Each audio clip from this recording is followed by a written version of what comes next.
Australia আসার পর আমি যত দেখছি তত মুগ্ধ হয়ে যাচ্ছি। হৃদয় আমার অনেক বড়, আকাশ সমপ্রায়, হেথায় তুমি আসতে পারো নির্ভয়ে নির্দ্বিধায়। কারোর কাছে ভরসার আশ্রয়স্থল হয়ে ওঠা কিন্তু অনেক কঠিন। হতে পারে সেটা মানুষের কাছে মানুষ, অথবা মানুষের জন্য কোনো দেশ। হতে পারে কোনো মানুষ কোনো পশুর কাছে নির্ভরতার আশ্রয়, হতে পারে কোনো পশু কোনো মানুষের কাছে নির্ভরতার আশ্রয়।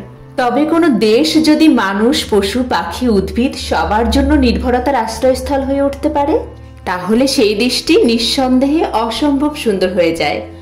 আর অস্ট্রেলিয়া তেমনই একটি সুন্দর দেশ। অস্ট্রেলিয়া আসার পর আমি যত দেখছি তত মুগ্ধ হয়ে যাচ্ছি। এখানে বিভিন্ন পার্কে বা রাস্তার পাশে মানুষের পাশাপাশি পোষা প্রাণীদের জন্য খাবার জলের ব্যবস্থা থাকে, আর সেই জলে গলা ভিজিয়ে নিতে পারে এদেশের মুক্ত বিহঙ্গ। অস্ট্রেলিয়া নিয়ে নতুন নতুন ভিডিও পেতে সাথেই থাকুন। ভালো থাকুন, সুস্থ থাকুন। আজ এই পর্যন্তই, টাটা।